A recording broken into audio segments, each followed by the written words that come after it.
video shared with 13 Investigates shows a SeaQuest otter crying in a crate, its paws raw and reddened. By the next time the vet saw her, the animal had died. This May 2018 necropsy report for the otter, which says the stress of shipping to Vegas, introduction to a new environment, and caging during construction may have caused fatal cardiac consequences. And I'm Trisha Keene. This time it's an otter, the second to die in 3 months, and this one got trapped underwater. And then they just replaced it and they're like, oh no, that's the same otter, because you guys don't know any better. Jelly is one of 2 female otters that died at SeaQuest in 2018.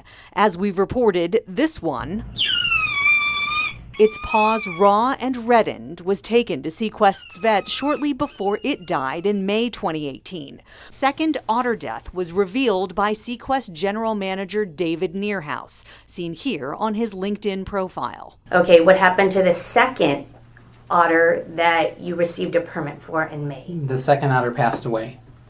She got caught in one of our filtration systems. The otters were able to open them up and got one of her arms caught in the filtration system. This former SeaQuest employee we spoke to several months ago told us in some cases, employees with no experience building anything were forced to build the enclosures. We weren't licensed to do that. They would order these animals and be like, all right, you got 3 days. On the surface, SeaQuest at the Boulevard Mall comes across as a family-friendly, hands-on experience. Close to 60 people lining the street outside the Woodbridge Center Mall. Protests of SeaQuest interactive animal experience that was happening inside the mall. Protesters alleging animal cruelty at the Woodbridge location and other SeaQuest locations across the nation. Another animal death at the SeaQuest attraction in Las Vegas. The misdemeanor cruelty neglect case against her centers around what happened to the animal in this black and white photo, a sloth named Flash.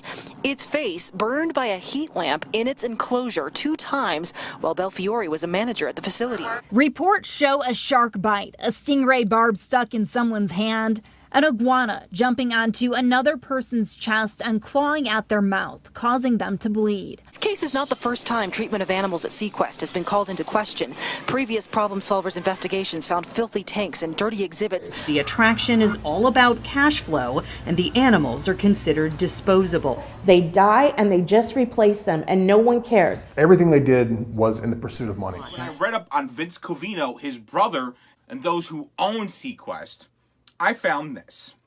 Vince Covino and SeaQuest fined $5,000 for failing to disclose a previous securities disciplinary action while selling nearly $1 million worth of membership interests in SeaQuest to investors. Vince's brother Ammon, along with employees Christopher Conk and Deidre Davison, pleaded guilty to trafficking in smuggled coral. Ammon and Conk pled guilty in federal court to illegally conspiring to acquire eagle rays and lemon sharks from the Florida Keys. Ammon was sentenced to 1 year plus a day in prison, followed by 2 years of supervised release. Conk was sentenced to 4 months in prison plus 2 years of supervised release. Then Ammon's nephew Peter was sentenced to 100 days of home detention for obstruction of justice in connection with seeking to destroy records pertaining to the case. No, these guys don't seem shady at all whatsoever, right? Let's bring our kids here. Oh wait, there's more.